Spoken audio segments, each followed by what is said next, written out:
Yo, what's up? What's up?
There we go.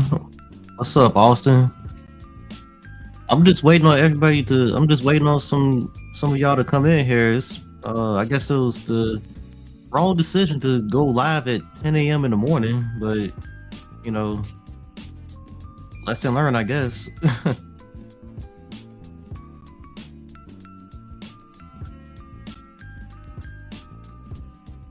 I was expecting at least like 9, 10, maybe 11 of you, 11 of y'all in here by now.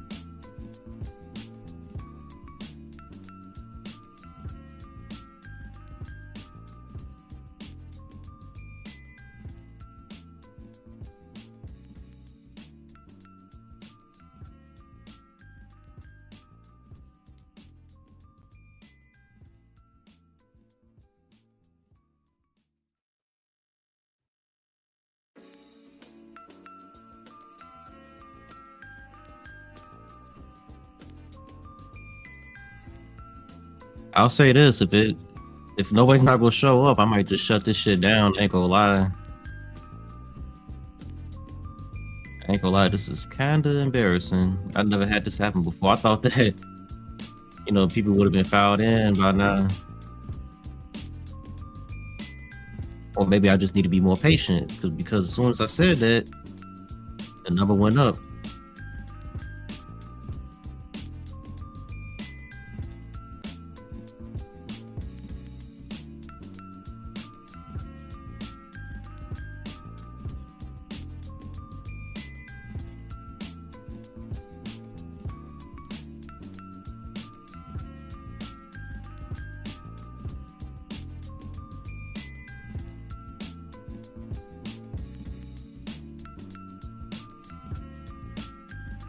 What's up, 3991, 83991.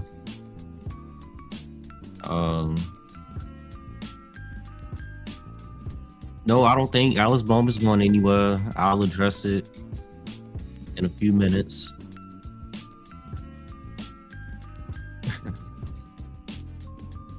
Morning. What's up? All right. I'll just start talking, and hopefully more will show up. Good morning, everybody. I hope everybody's having a good one. Just wanted to talk about a few things before the Bristol race. As you can see, these are the topics I want to talk about. Rockingham, not only how the O'Reilly and truck race went last week, but Rockingham's future. Cleetus McFarland, he's been the talk of the town. Alex Bowman's back. And then previewing Bristol. What's up, Camaro? The Braden Bunch, what's up? All right, finally. Maybe I just don't got no patience today, because I was sitting there looking like, damn, like nobody ain't gonna show up. But but hope y'all having a good morning. I know it's early. Next time I won't go live this damn early, because I know y'all just, time zones are different and everything, so I'll probably wait like until like 12, like afternoon, to go live before a race. So lesson learned. But yeah, so I'll try to make this a little quick, so I won't take up on y'all morning. So guess I'll talk about, we can discuss the Rockingham from last week, just to kind of get that out the way, because that was pretty much a week ago. I enjoyed both races, especially the O'Reilly race. The truck race was dominated by Heim, but it wasn't too bad from second on back. Came down to a pretty good finish between Heim and Caden Honeycutt. You had two of their teammates still being dumbasses and didn't want to get the fuck out the way. And Caden Honeycutt got the bad end of that and ended up losing. But yeah, it was a pretty good finish. It probably could have been better if they just would have got the fuck out the way, but that's kind of great for you. Been with that team for like 5, 6, 7 years and still hasn't done shit, still hasn't won a race. Top equipment, by the way. But yeah, thought it was a pretty solid race. The O'Reilly race was pretty damn good. Corey Day showed out. Corey Day, man, like 8 straight top 10s. He finished top 10 in the Bristol race last night. A lot of people it was just not that long ago where people were saying that he needs to lose his ride and he's not talented and this and that. And ever since he got in that talking to from Rick Hendrick, he's turned it around, because he was a wrecking ball. I'm not going to deny that, but to sit there and say that he doesn't have talent is ludicrous. So hopefully people start to change their views on Corey Day, especially if he starts to like really step it up and he starts winning races. Then what they gonna say then. And once again, I'm not even a Corey Day fan like that. I'm not even a Corey Day fan at all. I'm neutral on the guy, but it was just crazy to me that people were saying that he doesn't have talent. So that was kind of crazy to me. That was crazy to hear. But yeah, the O'Reilly race was pretty damn good. I was really hoping that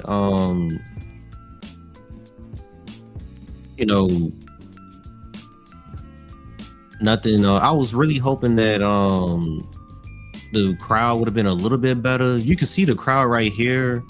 I don't think it was sold out this year, but it still wasn't far off though. But yeah, like I want this racetrack to obviously be ready for Cup someday, and as soon as possible. I seen a lot of people say that it's not Cup ready still, and that's true, but it's not that far off. Like it just needs a few more renovations done to it, and then it'll be Cup ready. Like it's not too far off from at all. So build some grandstands in turn 1. I heard the bathrooms are not all that great. Just from what I heard, the people that have been to the racetrack last year and this year. I watched Break Hard's video, and he was kind of talking about how they need to, make a few adjustments when it comes to that, or upgrades when it comes to that part of the facility. But yeah, like it was the crowd looked pretty good though, and especially for the O'Reilly race. So I don't want to hear anybody say that, oh, nobody didn't go to the Rockingham races for the lower series, so why bring the Cup series here? Just like what they was trying to say when it came to the truck series back in 2012 and 2013, trying to sit there and lie and say that nobody didn't show up. But you know damn well all you gotta do is just Google it, and you will see that the grandstands was pretty damn packed for a lower series race, especially for that time period, because nobody wasn't going to the lower series races during that time. Shit, you remember what Corey LaJoy said? Like, it was like 12 fans in the stands. Like, no lie, like it kind of looked like that around that time period when it came to the trucks and O'Reilly series. But yeah, I know a lot of people are against the Cup series going to Rockingham because the car is not the greatest, but the car is not great at just about every track type that we go to except for the mile and a halves. So why does Rockingham got to be the exception? Like, why does Rockingham got to be like, oh no, we can't take the Cup series to Rockingham, even though the car sucks at Bristol, Martinsville, all of the road courses, the super speedways, they suck, and we still go to those racetracks. So I want the Cup series here. If the opportunity presents itself, take advantage of it. Like, just do it. That's my thoughts. Obviously, I'm biased. This is like my favorite. This is my all-time favorite racetrack.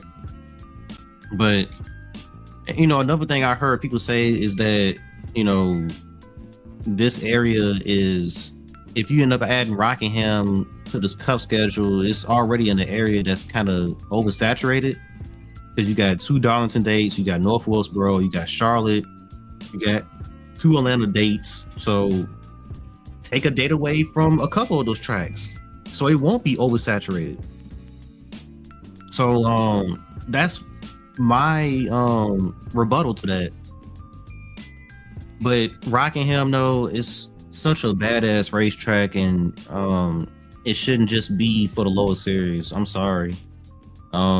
Yes, I want the lower series to have some standalone dates to where like it's just them there, but Rockingham shouldn't be one of them. That should be a Cup date.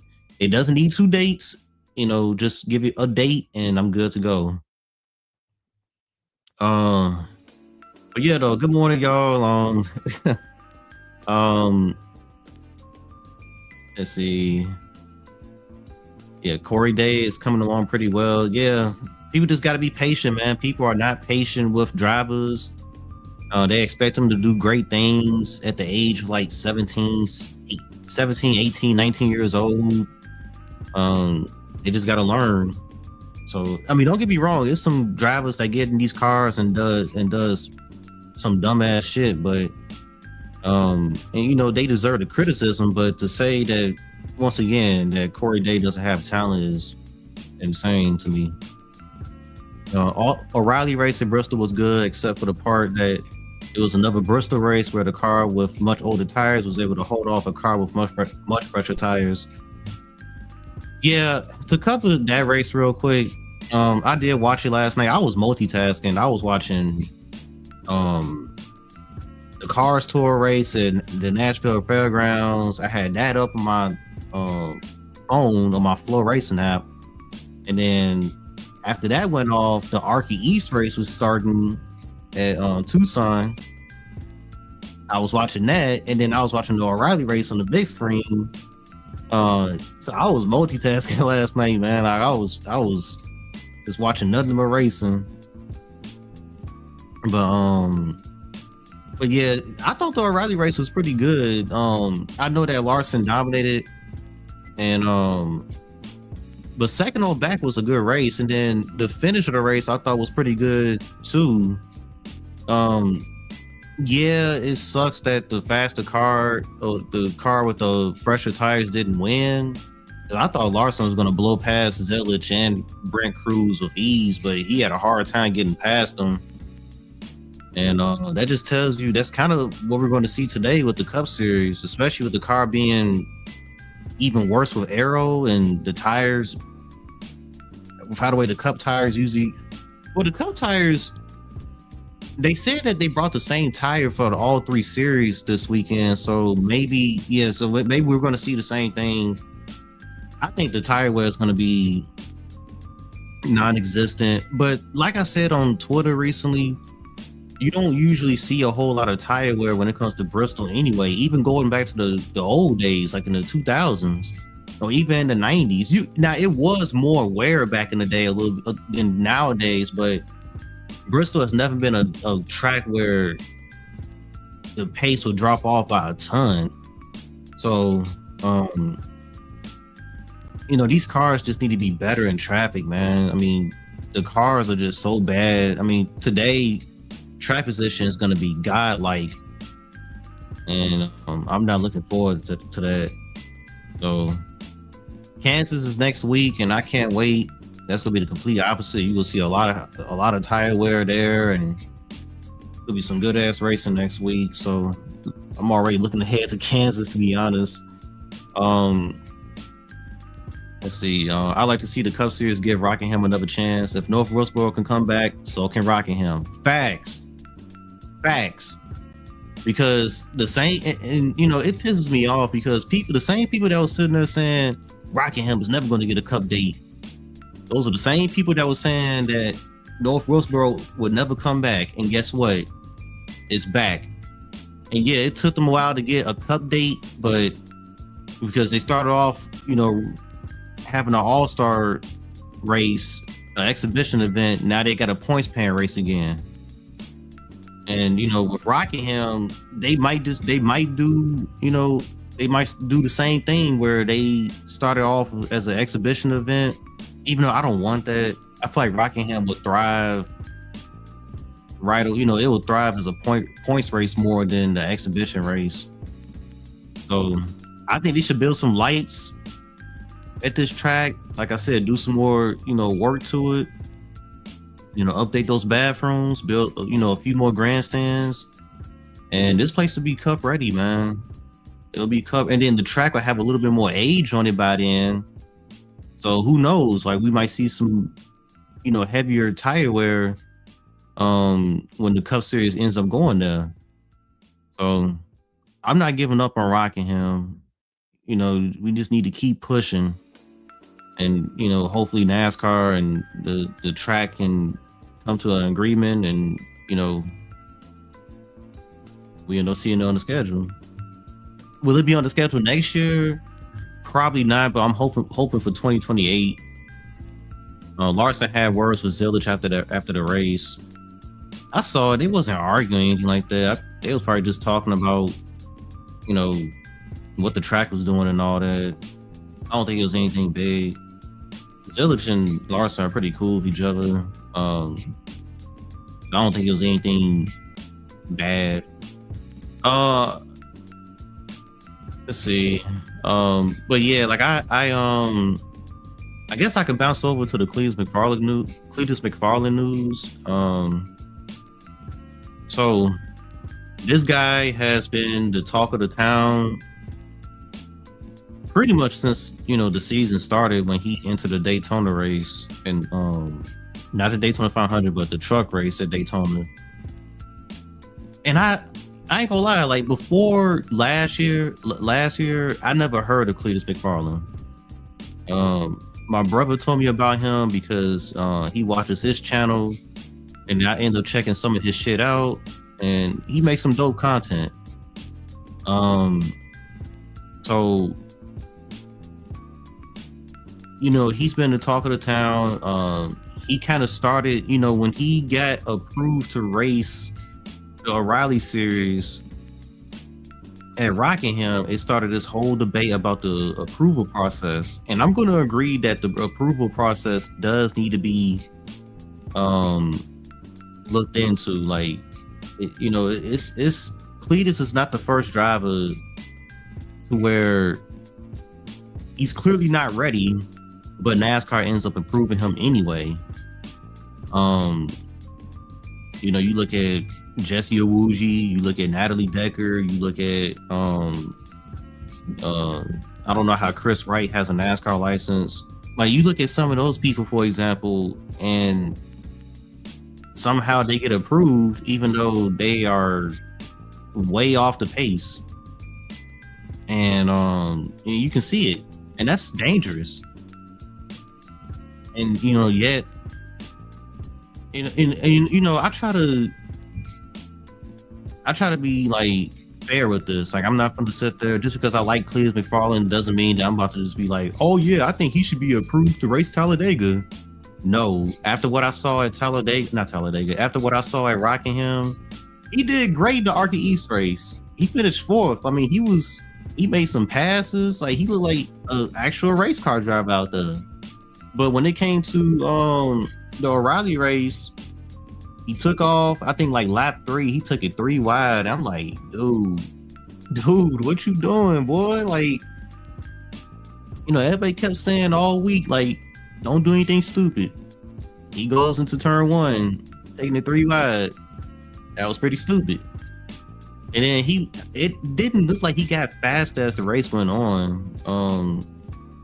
You know, and then of course he spun out at the end.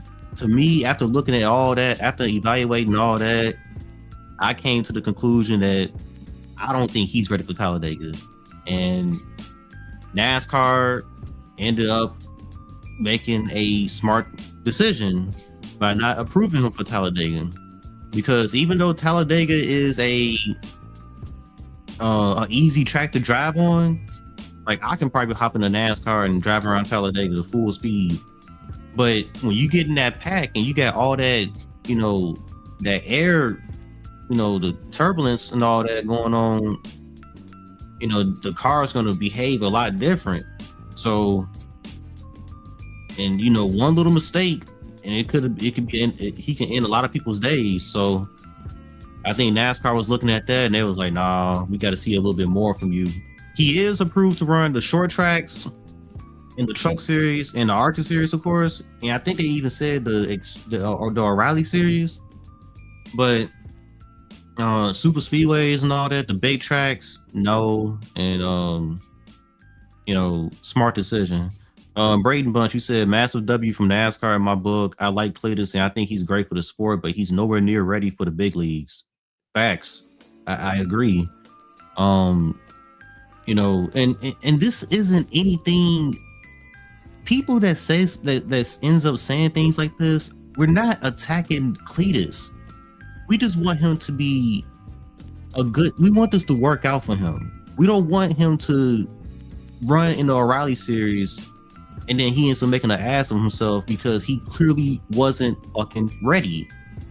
And you know, you got some of his fans out there that just, you know, saying some of the most dumb shit. Oh man, he could wheel a Crown Vic though, so why can't he race a NASCAR? How do you fucking sound right now? You sound like a fucking idiot. Like, I don't like people like that, man. Like, I just don't.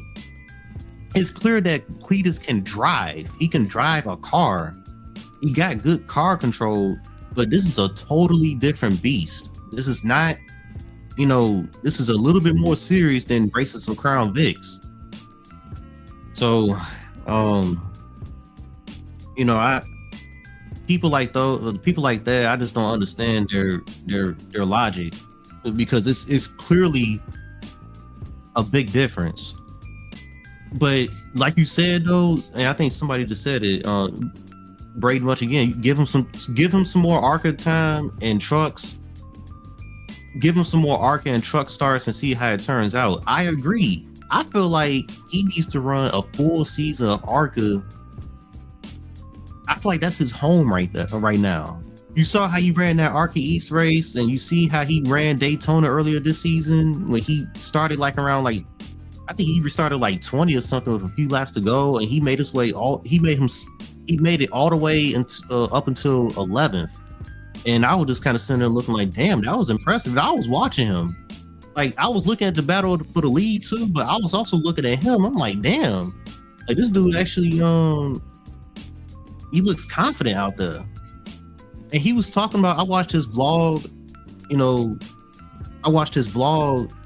when he was covering his time in the O'Reilly car, and he was saying that, dude, I got so much more confidence in this ARCA car because the ARCA cars got more downforce and they got a little bit less horsepower than the O'Reilly car. So he was sitting there saying, like, man, I can drive this thing so deep into the corner, and I feel good. And you can see that he was racing, like he was passing people, like, so why not just run a full season in that series? Run some late models too, like run some cars tour races. Like, I just don't understand. Like, he just need to put himself in more. He needs to learn how to race, and the more seat time that he gets, the better he's gonna get. And Danny Stockman said this in the vlog. He said after watching that ARCA East race, he said, I know you can do this. And I agree. Cleetus McFarlane is not a Natalie Decker. He's not a Jesse Awuji. He's not a Chris Wright. I'm not saying Cleetus McFarlane is going to end up being a great race car driver. I'm not saying that. I'm saying that he can be competent at least. I can see him win an ARCA race if, he continues to train. And obviously it comes down to equipment. But the car that he's driving in ARCA right now, the 30 car, that's not a bad car. Like, it's capable of running in the top 10. If he top 5, I should say. So if he continues to get better, I don't see him winning at a non-plate track, but a plate track though, I can see it happening. So yeah, so I don't have anything against Cleetus. I think NASCAR made the right call, and yeah, I like Cleetus, but he should have at least done more trucks. I blame RCR for getting Cleet in O'Reilly's, but when RCR gives you a shot, you take it, and that's another thing. I understand. I understand where he was coming from. Like, I ain't gonna lie. Like, if I was in his position and I got called up to run a O'Reilly's car at Rockingham, you damn right I'm gonna take that opportunity. Who wouldn't? So that's another thing. Like, I'm not gonna just turn that shit down, because I actually want to drive a race car at some point in my life. Before it's all said and done, like I do. Like, not race, but at least drive one around a racetrack. But yeah, like Cleetus, he probably was thinking about, like, man, this is a cool deal. Like, let me go ahead and take advantage of this shit. And I think that what's going to make Cleetus a better race car driver is that he's linked to a team now that's going to give him so much data. He got the sim. He got so much data he can look at. He got some veterans to lean on. Say what you want about Ty Dillon, he knows how to fucking race.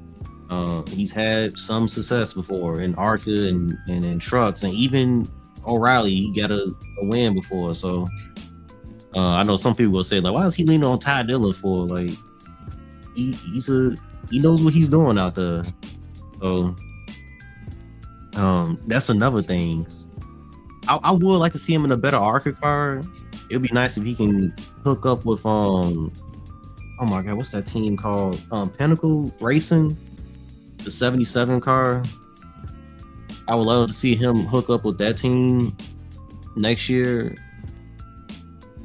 But we'll see though. We'll see if he ends up switching teams.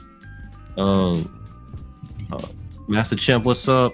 I think there also needs to be an age limit for each series, and I'll have it at 18 for trucks, 19 for O'Reilly, and 21 for Cup, and needing to run a minimum of a full season in the lower series. Yeah, the thing about that, it would get them it will give them more of a these guys more time to develop, so that way when they do get into the Cup Series, they are more of a competent like racer instead of because that gives you a lot of time to learn racecraft and stuff like that. If they did have this age limit in place, um, now that's not to say that just because you gotta wait until you're 21 to be in Cup means that they're not gonna do anything stupid.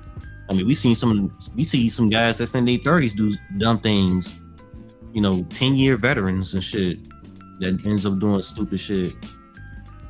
But I think NASCAR also wouldn't put that in place as well, because I think teams would be against that, because I think Dale Jr. was talking about this on the Dale Jr. download the other day. A lot of these guys, do you want to run to like an extra year of a series if you got the opportunity to move up because you got the sponsorship? Because it also comes down to that too at the end of the day. Like, if you got, that's why we see some people move up so quickly, because they got the sponsorship, and sponsorship is hard to come by nowadays. So sometimes the driver may want to stay for an extra year in a lower series instead of making that jump. But because of the sponsorship, they probably sit there and be like, okay, we'll just go, you got the sponsorship, so they'll just move you up anyway. So it also comes down to that too. I wouldn't be against this right here of what you're saying, but I think a lot, that's something that NASCAR, I don't know if teams would be up for that. It's just, they would all have to sit down and really discuss that. I think RCR also continue doing a lot of reputational damage to themselves, hiring Cleetus McFarlane. It feels like they're desperate to cash in and yet still allow Hill to run him over at the Rock. Yeah. Because you see how, I'm sorry about that background noise, y'all. It's I don't know what's going on with the neighbors next door. I'm hearing a lot of bumping right now. But what I was gonna say, I think that's why, you look at how RCR program is running in the Cup Series, and even their program in O'Reilly's is kind of off. And yeah, I can understand why people will look at this as a negative. And they saying like, man, you go to hiring a YouTuber and yet not worrying about making your cars better. So I can see why, especially if you're an RCR fan, yeah, this could like mess up your reputation, even though RCR's reputation is already kind of not looking good, after everything, last year with the Austin Hill deal, when he right hooked Eric Almirola and saying that we're blue collar and stuff. And RCR, he's not as popular as he used to be. Richie, he's not as popular. That team is just, I think they're like the most least liked team in NASCAR right now. Cars boy, what's up? What is up? J Films, what's up? I'm glad y'all coming in here, man. Like I ain't gonna lie, I started this live stream and I think like one person showed up and they was staying like that they stayed like that for like 5 minutes. I'm like, oh shit, I might not be able to go talk about anything if nobody's not gonna join. Nah, but what's up though? You said I didn't even know you were live, but howdy, man. Do you think it's Ty Gibbs' day to win? For me, I'll say it's his time to win. If he doesn't, then he may have to wait for a good while until maybe the Coke 600. I call it the World 600, by the way, old school. But I do think Ty Gibbs, and let's go ahead and change this real quick since we're talking about Cup now. I do think today is Ty Gibbs' day. He just, oh man, like he looked fast in practice. I think he's starting inside the top 10 if I'm not mistaken. This is his best track. He's riding some positive momentum right now. I do think today could be his day. The Hendrick cars don't look as great. I know this is Kyle Larson's playground as well, but something tells me that Kyle Larson probably won't have the pace today. I think he'll be top 5, but I don't know if he's going to have that lights out speed that he usually has, which opens the door for someone like Ty Gibbs or Carson Hocevar, even though Spire hasn't looked as fast as last year, around this time last year. But you just never know. It might come out of nowhere today. But yeah, this Ty Gibbs, yes, I agree. Like I do think that today's could be his day. So and by the way, like even though I know it's early, but I still appreciate you coming in. And like I said, I won't go live this early next time. That was my mistake. I know y'all probably still be asleep. You know, the time zones are different and stuff. So I'm Central Time, and not to mention I'm an early bird. So I, just went ahead and did it. RCR has ruined Bush's final prime years. It makes me so sad to see a legend having to race at a joke of a team. Yeah. I know Kyle Busch is probably shopping around right now. He wasn't about to wait until I said in my video, I said that if these first like 10 races don't go well, he's gonna start shopping around. And I'm pretty sure he's already started that. I know a lot of people are kind of linking him to Spire, but Daniel Suarez is not doing bad so far. I know a lot of people have kind of looked at Suarez as just, he's a stopgap for Kyle Busch. But if let's just say Dan Suarez makes the chase this year, which so far I think he's barely inside the top 16 in points. I know we still got a long way to go, but so far he's making a case of like, hey, I don't deserve to be kicked out. If I'm putting up, a good performance. But something tells me though that Daniel Suarez is going to regress to how he usually runs. I don't know, like Suarez, it would be funny if he puts together his best season all of a sudden at a team like Spire. But we'll see though. But Kyle Busch, I think Bowman's back, by the way, and a lot of people feel like that this is going to be his final year, and I don't agree with that. I think that Bowman, as long as he can win a race and just show that he's consistently run top 10, he's not going to make the chase. He's not going to make the chase. I'm just going to say it right now. He's not going to make it. He's too buried in the points.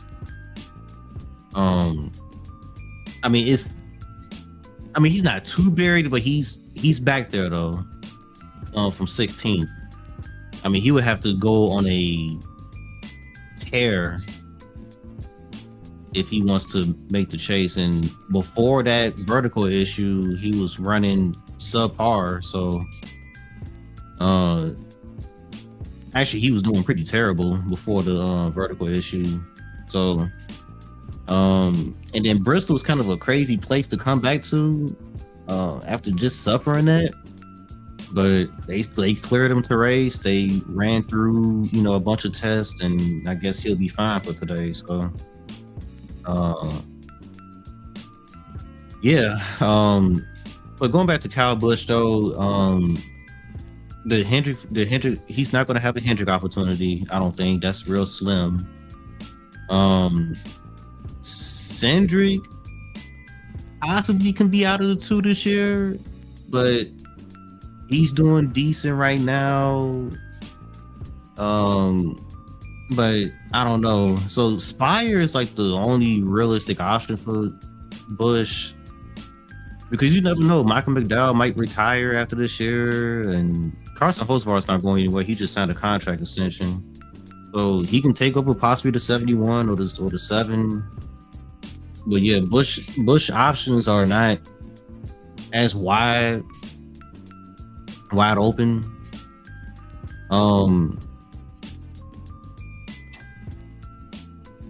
Yeah, I don't know. It's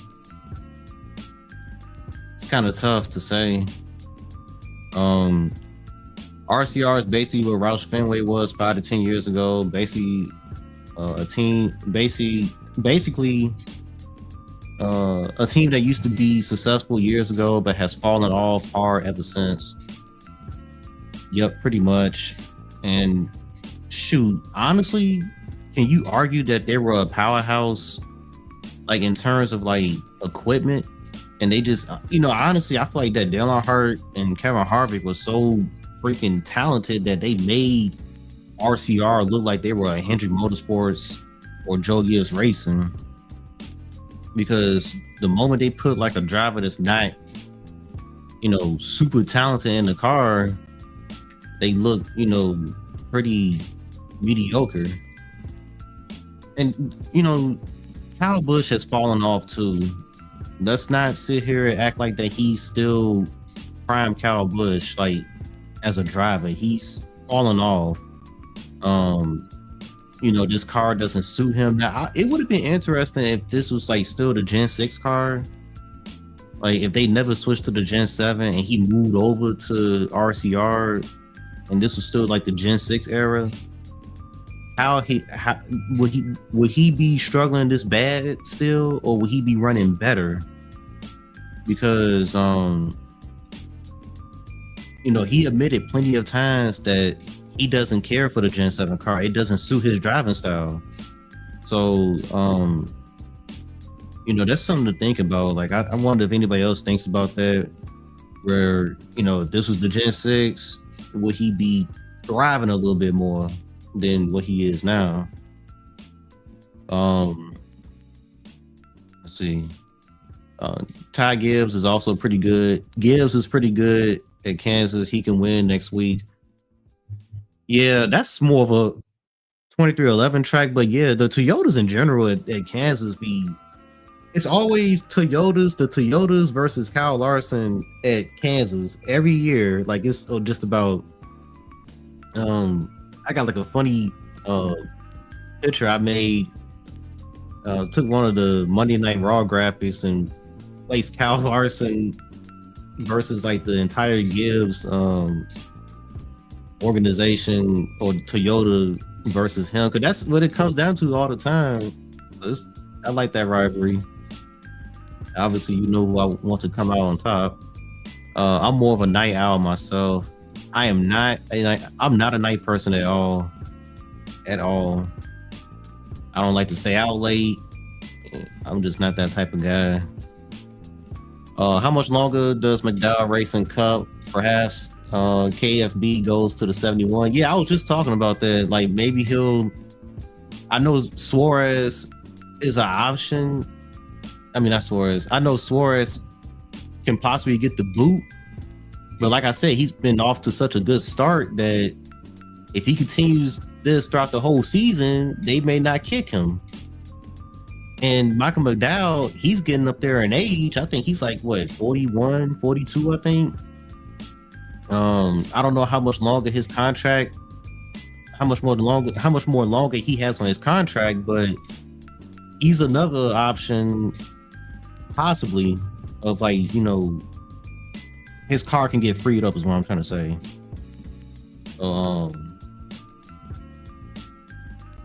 Let's see. This is an interesting comment right here. I know we're too early, but I can see at least 3 to 6 drivers competing for the championship in South Florida. 2 2311 cars, 2 JGR cars, 1 Penske car, and 1 HMS car.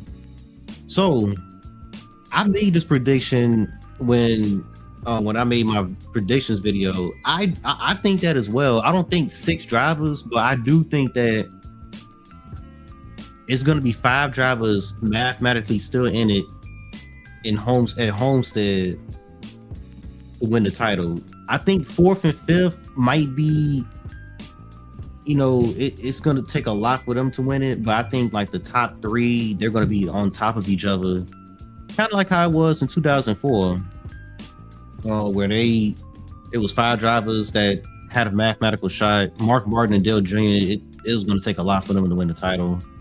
Johnson, Kurt Busch, and Gordon, they were the ones that realistically had a shot at it. So I agree with you. I think that it's going to come down to that. You know what's funny about this system? With how the way points are distributed throughout the race now, and you got more, what I'm trying to say, you get more points for winning. Let's just say that somebody ends up going on a Tyler Reddick type run in the chase, which could happen. You can fuck around and lock this title up. You could. We never seen that under the chase format, but it's more possible underneath this format because of the head start that you get. Now, obviously, it depends on how everybody else does behind you. But if you're just like lights out and everybody else is kind of like missing here and there just by a little bit, you can fuck around and win and lock up the championship. You could. And it would be so funny because, you know, the chase defenders have always said, like, man, we need a playoff so nobody won't run away with the title and all that. Guess what? It happened underneath a chase format. So what are you going to say now? Like, it's, you know, so I think it's going to happen in the lower series. Like, Justin our guy, he got a 130-point lead. He just continues to extend his lead every week. Now, it's going to be a reset. You know, this is the down part about having a chase, and, you know, a postseason in general. But that gap is going to get shrunk to like, what, 25, 30 points. And then, you know, he got everybody right back on his ass again. But Justin Allgaier, Austin Hill's kind of off this year. Corey Day is learning. William Sawalich is learning. It's a lot of drivers that's like learning. Like, they're still trying to, you know, find themselves in the series. And then there's some drivers that's just off right now, like Austin Hill. So Justin Allgaier, he really doesn't have any competition when you look at it. He's a seasoned veteran. It seemed like he's primed right now to just walk away with this championship. If they was racing underneath a full season points format, like, I would have called it wraps like already. But then again, you just never know what can happen at racing. But he's making a case right now to be like, he's the favorite for the championship. So if he can just continue to do this when the chase gets here, he might fuck around and lock it up. But yeah. As long as Tim Cindric is involved with Penske, I don't see Austin leaving. So Tim Cindric was gone from Penske after the whole debacle happened last year with the Indy 500 deal with the cheating scandal and all that. And then I think he's a race strategist now. He's back in the company now. He doesn't have the same role. I don't know what he's doing over there now, but he's back at Penske. So yeah, Austin Cindric, he's probably back to being safe. That's something I had to think about. You just reminded me about that. Like, I had to, you know, that's something I didn't think about. But yeah, very unlikely if Bowman does well enough. He's the goal for Bowman is to just win a race this year and just perform top 10. Don't even worry about trying to make the chase. Just try to put together the best season as possible and just see where you net out at the end. And just try to get that contract extension from HMS. I don't see Busch going back to JGR anytime. It's not no seats open. Even if he wanted to go to JGR, ain't no seats open. Ain't nobody. Ty Gibbs is there for life. Denny Hamlin, I know he's retiring next year, but that ride is most likely going to open up to either Brent Cruz or probably Brent Cruz, or I ain't gonna say Taylor Gray because Brent Cruz is already showing more promise than Taylor Gray. But then again, Denny Hamlin can end up staying for another couple more years if he continues to. I want him to stay around as long as possible, man. I want him to get to that 70 mark. As long as he's competitive, man, like don't just drop it, man. Don't just retire. Don't just walk off. Suarez brings his own sponsorship. I don't believe Bush does. Yeah, I think Daniel Suarez has freeway insurance. And he used to have what was that sponsorship called? It was like an orange. I don't know if he has that anymore. It was like an orange. The branding was like Orange Aris or something like that. I forgot. Dale and Kevin carried RCR. You damn right. RCR's last good year was 2013, which was Harvey's last year. Interesting. The Gen 7 car has hindered a lot of drivers. Yeah, I think Chase Elliott is another guy, you know, who's sitting there talking about Kyle Busch not being the same driver that he once was. I think Chase Elliott is another. I know he had a solid season in 2022, but that was around when everybody was still trying to figure out this car. And now that a lot of people have figured out the car, he's become a guy that doesn't lead that many laps. He doesn't qualify well. Chase Elliott can still perform solid. He's consistent. He can finish races, but he just doesn't have that raw pace that he had when he was in the Gen 6. So another KFB issue is he doesn't like simulators. Oh yeah. I mean, he was talking about that he gave up on that. Jesus Christ, I need to set up. How about Riley Herbst qualifying? Yeah, that was surprising to me. I was not expecting that out of Riley Herbst yesterday. That dude finally did something. Hopefully he can have a good run today. Oh yeah. Let me get y'all opinion on something real quick before we continue to talk about some other stuff. So I think I told y'all before, I'm using this betting app called Underdog, and I put 2 parlays down. I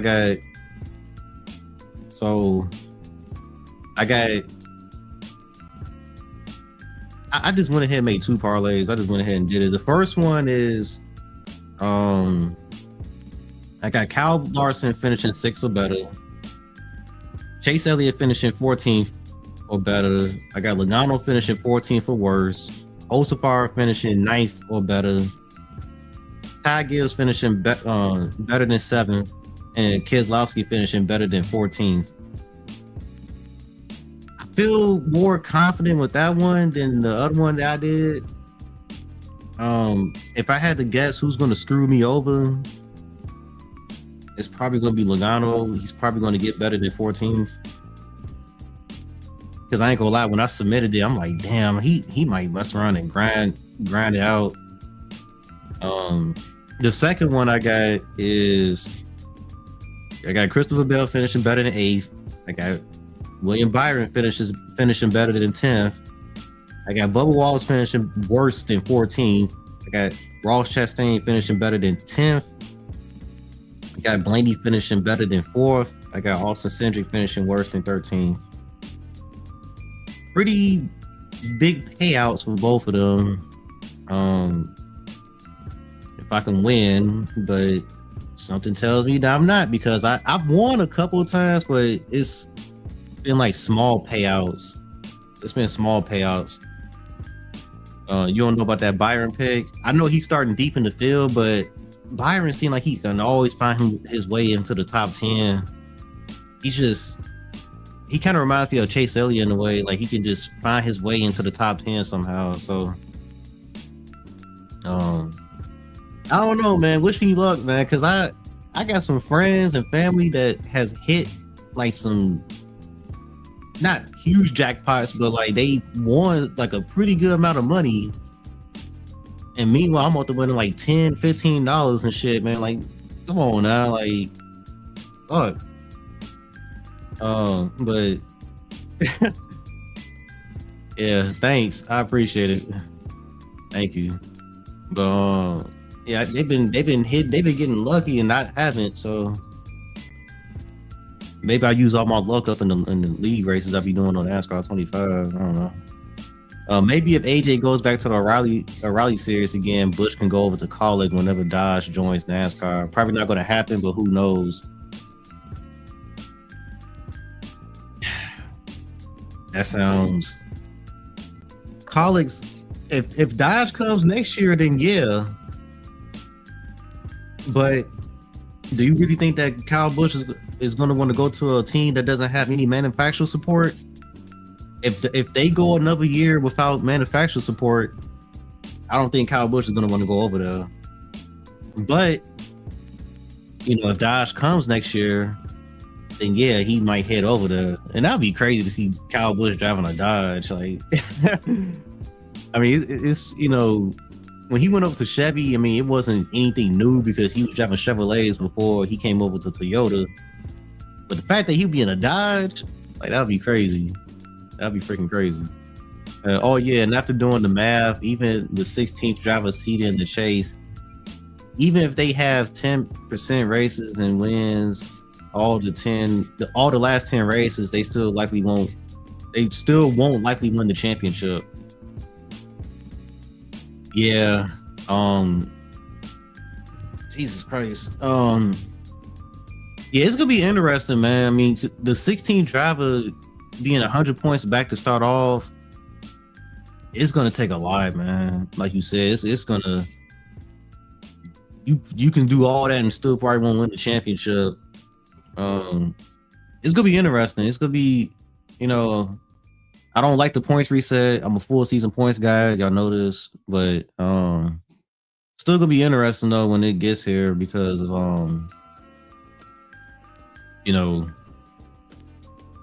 who's gonna can 5th place win the championship? They saying you gotta be in the top 3 or 4 to have a really good shot, but we'll see. We just gotta see. You also got to look at Corey Heim in trucks. He's been very strong this season. Oh wait, what do you mean he isn't full time anymore? How about Corey Heim?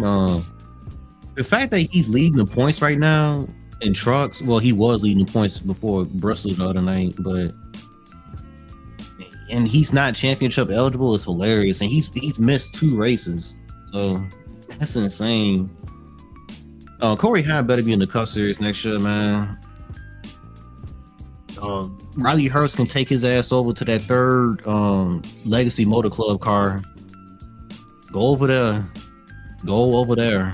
and just get get Corey Heim into this damn 35 already, man, or 67, whichever number they go with. All guy is destroying the field right now. Hell yeah. He even beat Larson in his own game at Darlington a few weeks ago. If he loses the title, that's a fumble.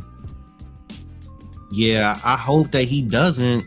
But Justin Allgaier, sometimes, man, he has a habit of I know a lot of people like to say Larson, he steps on his dick a lot, but Justin Allgaier does the same thing at times, man. Like, he just, he'll do questionable moves, and you be sitting there looking like, damn, Justin, like, what was that? But it seemed like this year, man, he's I don't know, he's driving like a seasoned vet. Like, he's not making no mistakes. He's grinding out just top 5 out the top 5, and he's got 3 wins, and he's going crazy this year. You're right, he's destroying the field. Just sucks that his points lead is gonna have to get reduced by a lot because of a postseason deal. Hopefully Bowman doesn't go through a Casey Kane 2015 to 2017 type of season from 26 to 27. I hope he doesn't either. Both of their health issues are 2 different things. I think Casey Kane, he was having he was just exhausted after the race and all that. He was having heat issues and stuff. I forgot exactly what his what the issues were that Casey Kane was battling with his health around that time, but I think Bowman's going through like something different, if I'm not mistaken. Correct me if I'm wrong. Imagine if Hamlin tied Dale and wins. The Hamlin haters would be fuming. I want to see somebody. I thought Kyle Busch had a good shot at it some years ago, especially when he was like around that 2019, 2020 period. But I want to see somebody tie Dale Earnhardt Sr. in career wins, man. There's two things in NASCAR I want to see again, or I want to see somebody tying Dale Earnhardt Sr. in career wins, because it's when Jimmy Johnson did it, it was a huge moment. When Jeff Gordon did it, it was a really huge moment because of, you know, the history between Gordon and Dale. And another thing I want to see a father-son duo in the Cup Series, man. We haven't seen that since 2001. Really since 2000, because, you know, Dale passed away after the first race. But I think that's cool, man. Like, I think it would be so cool to see a father-son duo just racing the Cup Series. You see it in the ARCA Series with Isaac Kissmiller and his father, or I'm getting their names mixed up. Is Isaac Kissmiller the son or is his father? I forgot. But you see it with the Kissmillers in ARCA. I want to see that in Cup, man. I want to see a father-son duo in the Cup. You're not going to see it because Kyle Busch, he's on his way out most likely. I think you're going to see it in the Truck Series soon, maybe with Kevin and Keelan. But I think it's going to be like a one-off deal. Same thing with Kyle Busch. I think it's going to be a one-off deal where they do like a race or two together. I think Joe Nemechek and John Hunter Nemechek raced against each other. And I want to see both of them competitive. Like, that was the unique thing with Dale Sr. and Dale Jr. Like, or with Bobby Allison and Davey Allison. Like, they were competitive. More so Dale Sr. and Dale Jr. I know Dale Jr. was going through it in his rookie year, but he did win some races that year. He did battle his dad. I think at Richmond he passed him to get to the lead and all that. Now he passed him, and then he passed Terry Labonte to win that Richmond race. But I just want to see that again, man. I think it's so cool, man, and just something we haven't seen in a while. We've seen brothers, of course, race against each other, the Bush brothers, the weak ass Dillon brothers and shit. But I want to see a father-son duo out there, man. Would love to see that. Camaro, thanks for the $10 super chat, man. Join us on Bologna Burgers Discord today. Yeah, I'll be in there, man. I was in there last night. You know, just seeing what y'all was saying. I'm trying to go in there more often, man, because especially since Bologna Burger is back, I see that he's making content on YouTube again, so that's what's up. I'm happy for him, man. So yeah, I'll be in there today. I'm gonna be multitasking throughout the race, checking Twitter, checking HBO Max to keep up with stuff, and yeah. Oh man. After you sit down for a while, boy, damn, you gotta stretch. I've been doing this for like an hour and a half. I'll probably go like another 20 minutes, and then I'm gonna wrap this up. I appreciate y'all being in here like always, checking out the content. Always appreciate it, man. Y'all don't know how much it means to me for y'all to just show up and just it's cool talking to NASCAR fans too, man, because I don't really have anybody in my life that outside of my brother, of course, that watches NASCAR. Basically here in Chicago, there's nobody here in Chicago to discuss NASCAR with outside of my brother. So let's see. Do you think Corey LaJoie has dirt on someone since he continues to get opportunities? For a guy who has more or less told to fuck off in the Cup Series mid-season, he sure gets a lot of opportunities.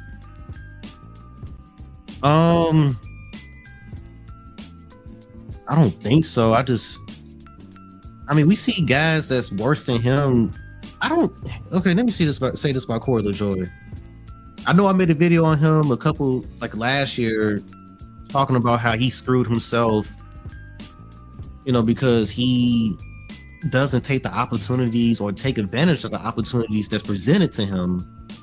Like he turned down some good truck rides before he had an opportunity to show out in an HMS car, and he always talks about like he tries to act like that he doesn't get opportunities or he hasn't been presented good opportunities, but he has, and he just doesn't take advantage of them. And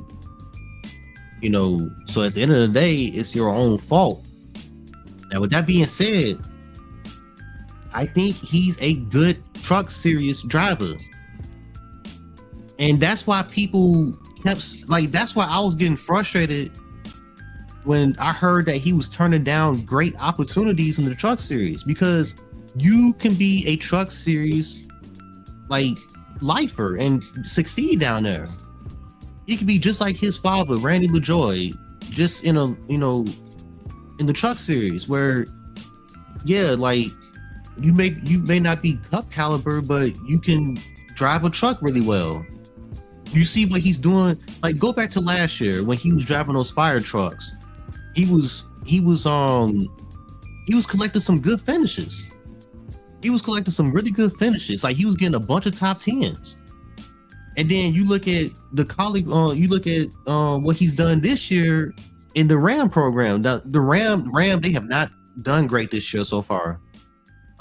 They running old chassis and everything, and they're just trying to get their, they're trying to get their feet underneath them. So,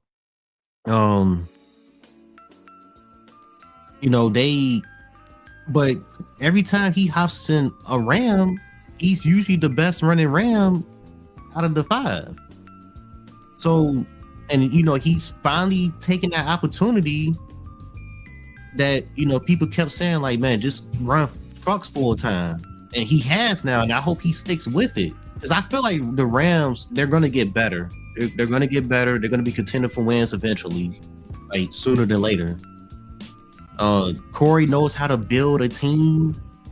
So say what you want about him, like he knows how to build a team. So I think they hired the right guy. So I just hope he doesn't do anything stupid and be like, I'm done with this. I think he's a good asset to the team.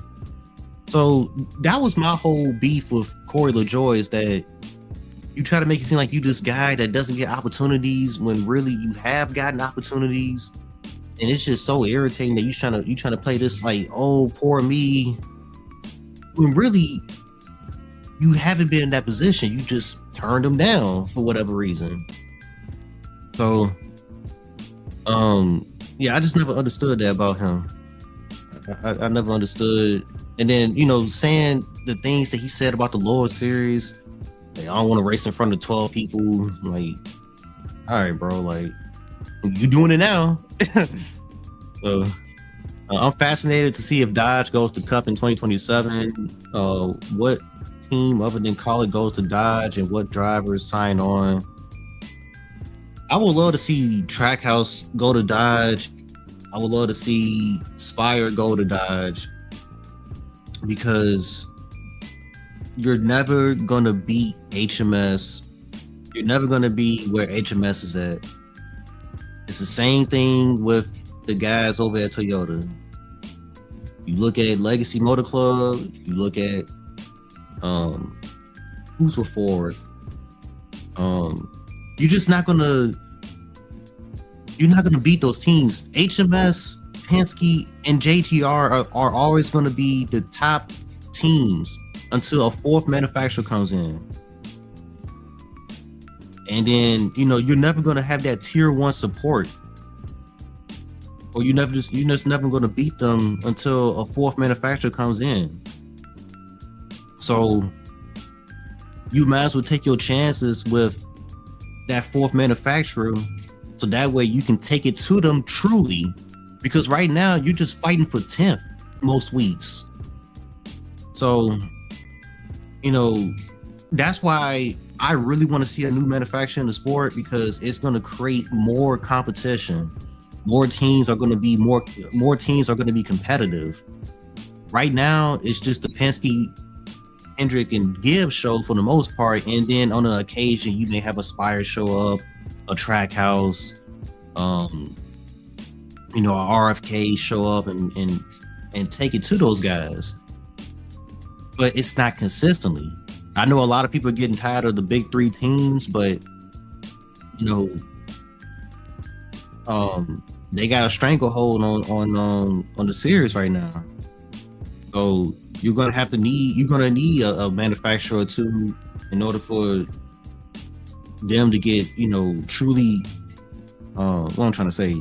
In order to really take it to them is what I'm trying to say. My bad, I'm getting tongue tied this morning. But yeah, that's my opinion on that though. This year, All Guys seems to have the clutch gene more. He came out of nowhere to win Phoenix. Yep. I think Trackhouse can go to Dodge. I was just saying that. I agree. Let's see. Frank, what's up? Why the fuck is Las Vegas a super speedway in NASCAR 25? Shit, you can say that about a couple of those mile and a halves in the game. Vegas is the worst though. It is the worst. We were doing a race. Man, we was racing. I was in a league racing the other night, and we was racing Vegas. And you can get the bottom to work for like the first couple of laps, but it migrates to the top, and then next thing you know, it's a conga line at the top. You can't make no moves. You can't do nothing unless somebody fucks up. And then when somebody does fuck up, it creates a chain reaction, and then you end up having a caution because some people just can't keep it out of the wall. So I try to like do unique stuff sometimes. You try to like run like a little diamond line or whatever. You try to turn down or whatever, but it's all about staying in that draft. Maybe you can try to shuffle somebody out when you come off of like turn 4 and try to get to the outside on the trioval, but people usually try to guard that for the most part. It's frustrating racing. That's why the next game, and the next video is a NASCAR 26 wishlist video. And one of the things I am going to talk about is that they need to have dirty air in the game, and they need to have dynamic track to where the track takes rubber, and other grooves start to open up throughout the race, so that way you're not locked down to just one groove, because it's frustrating. And then we need a draft slider as well for online. They got it for offline. For some reason, it's not an option for online because the draft is too powerful. That's another thing. More so for the Cup cars, not really the O'Reilly cars in the lower series. But yeah, LaJoy is just an idiot. I can't stand him. That's how a lot of fans feel about him. LaJoy is a NASCAR brat. He can drive, but he has a higher I can't even say it. Has a higher opinion of himself than he deserves. I think he sees that now. Yeah, I can kind of agree with that. Nothing stops mid is basically Ram in a nutshell right now. Yeah, they're gonna get it together, man. I know everybody's kind of making fun of Dodge right now because they're kind of ass in the truck series. I mean, they got a truck in the top 10 in points, so it's not like it's too bad. And then they got one truck that's like right outside the top 10 in points. Let me get some water real quick.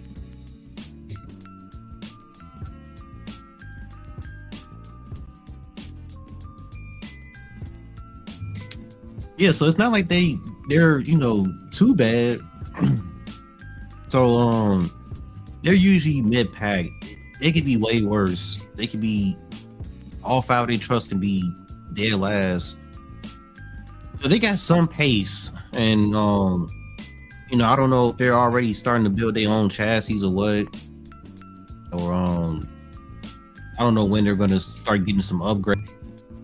I'm looking at Brandon Clean, like he's been really good for the most part. Justin Haley is not too far outside the top 10 in points.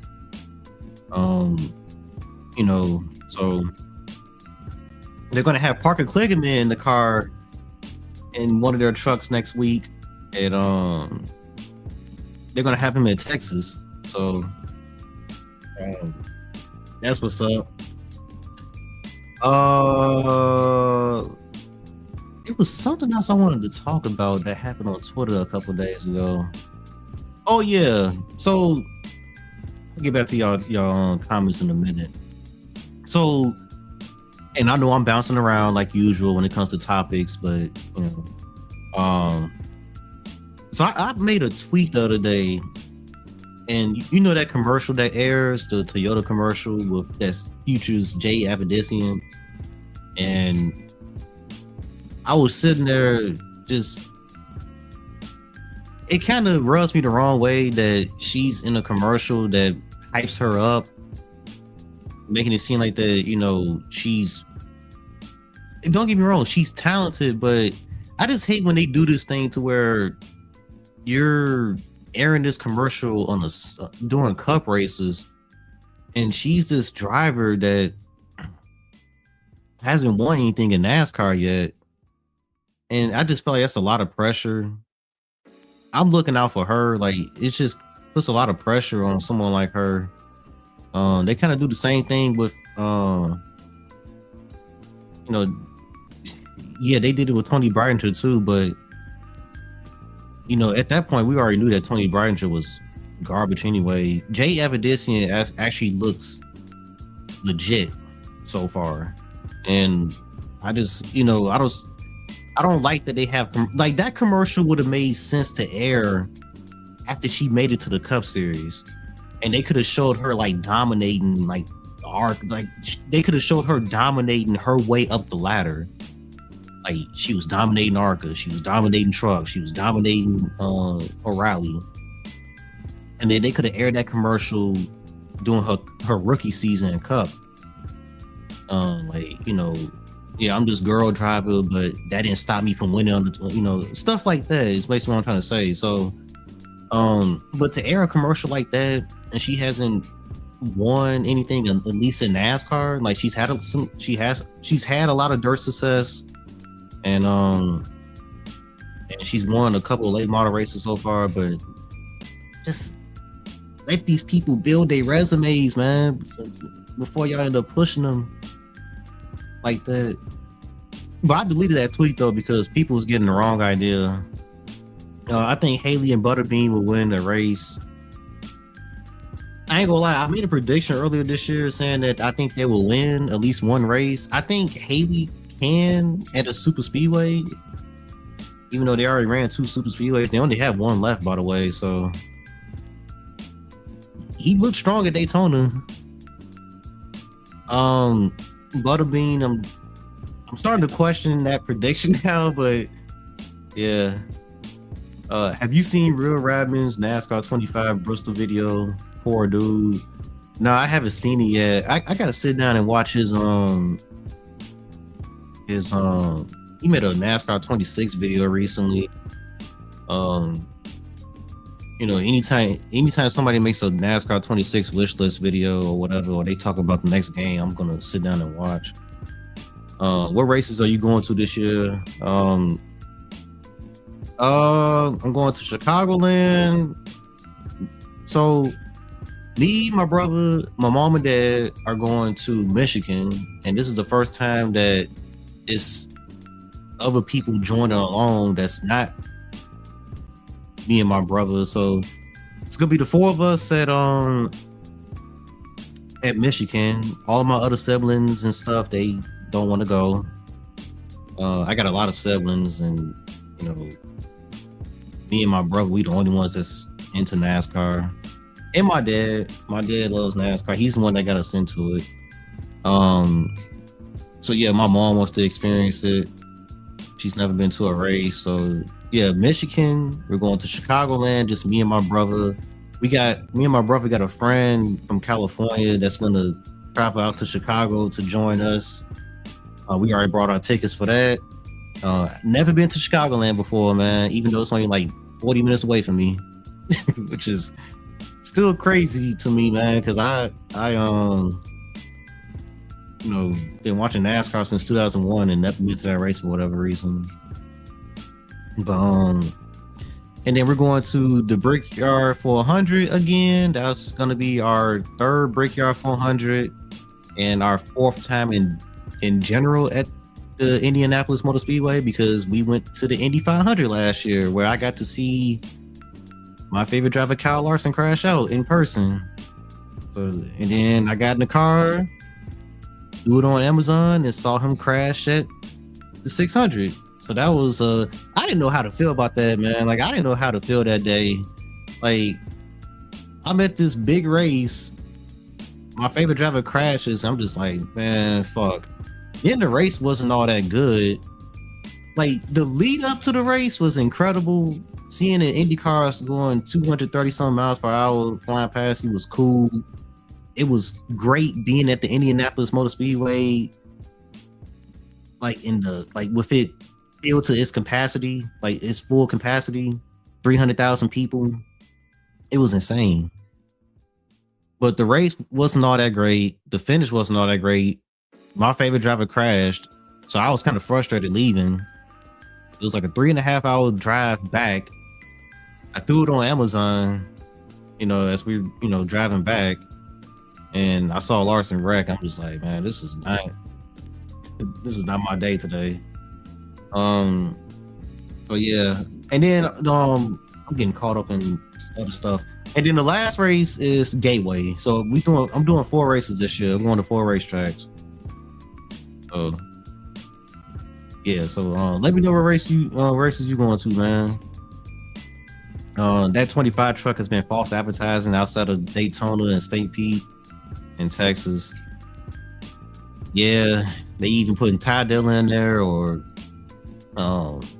they were putting Corey LaJoie in there until he took the 10 because Daniel Dye wanted to be edgy. Jesus Christ, man. Hold on. God damn.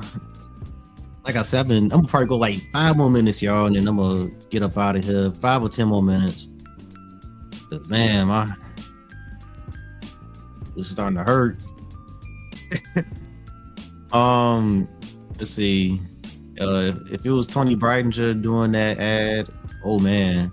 That's the thing. She was in a ad, a Toyota ad, a couple years ago. It wasn't highlighting her exactly, but like how it is with Jay Evidician, but she was like in the ad, and I'm just looking like, what her weak ass doing in that? Like, she hasn't done anything either. And the difference between her and Jay Evidician is that so far Jay Evidician has shown that she can race, like she got pace compared to Tony Bridinger. So the inside line is non-existent at Bristol and NASCAR 25. Yeah, that's once again, they need to add dynamic track. Man. So that way the groove can move around, because Bristol will be one of the most fun tracks on what I'm trying to say, NASCAR 26, if they had that future. It's on iRacing. I know some people will say like, man, they're not gonna do that, man. Like, they can do it. So it'll be one of the most fun tracks to race on, because if both lines were like equal with each other, like how it is in real life right now. So they need to do that. Haley is a great super speedway racer. I see him winning Talladega. I do too. He was leading that Daytona race until like, let's see, like he was leading with like 20 laps left. I didn't watch it, but judging by the name / thumbnail, I assume it was a doozy, all right. You talking about the Rockingham race? Wait a minute. Which video are you talking about? Come back to me on that. I just lost my train of thought. Maybe I'm tweaking. I don't know. Y'all seeing the race at Michigan must be amazing with how fast they go, dude. So in 2022, we kind of sat like near the fence, and that shit was insane, man. We wasn't near the fence like that, like to where we're right up on it, but we wasn't too far away from it. And man, like that's the only track where they hit 200 miles per hour. So it's just like, damn, that shit is like cold. And then we got to experience that at what's that track called? IRP as well. Now obviously they're not going nowhere near as fast, but when you got like a whole bunch of vehicles just going past you, man, at the like 140 miles per hour, it's like dust kicking up and rocks and shit. Like it's badass, man. Like, so now at that track, we was actually up against the fence. Like that shit was insane, yo. Like I was just sitting there looking like, damn. Like this shit, me and my brother, like they went past the first lap. Me and my brother looked at each other and was just like, damn, yo, that shit was like cold. But yeah. Damn, Terrell, what's up, yo? What's up? What's up? Yeah, I didn't really like the Indy 500 last year, to be honest, racing wise. Yeah. 2025 Indy 500 was cold as fuck. Plus the lap cars got in the way. Yeah, it rained. Larson crashed out. You couldn't fucking pass, really. Like you said, lap cars got in the way. I was happy for Alex Palou. I like Alex Palou. I know a lot of people getting tired of his dominance, but you know, he did what he had to do. I was happy for him. Talladega October race. You talk about the next time the trucks go to a plate race, and they call it an all-star truck. yeah, they was lying. They was lying with that. I'm going to the IndyCar race in DC, plus might go to a Pocono race. Oh, damn. Enjoy that, yo. Like, cause yeah, they making a huge deal about that. Hopefully it's a good race. I know IndyCar, they race at so many damn street circuits right now. But yeah, I hope you enjoy that though, man.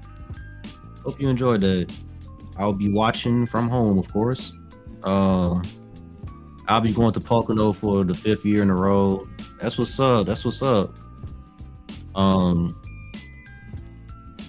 Pocono, I say it's like at the bottom when it comes to like tracks that I would like to attend. Because at the top, I would like to go to Daytona 500, of course. Bristol. I want to go to Martinsville. I want to go to Rockingham one day. I would like to attend the race at Atlanta. With how the way it is right now, because I actually do enjoy it. Else. I like to go to Talladega. Let's see. I'm trying to think of the schedule. I would like to go to Darlington one day. Yeah, so yeah, best. I hope y'all have the races that y'all going to this year. I hope y'all have a good time, man. I always enjoy myself when I go to the racetrack, especially the past couple of years, because we've been getting there a lot earlier and we got time to like do stuff, a bunch of games, and possibly meet drivers. Still can't believe I met Tyler Ankrum out of all drivers. That's like the first driver I've met in person. Oh, you talk about Real Radman's Bristol video.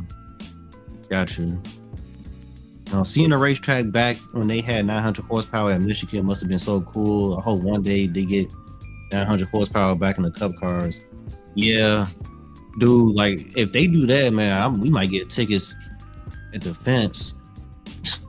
They was doing 225 miles per hour, boy, going to the corners.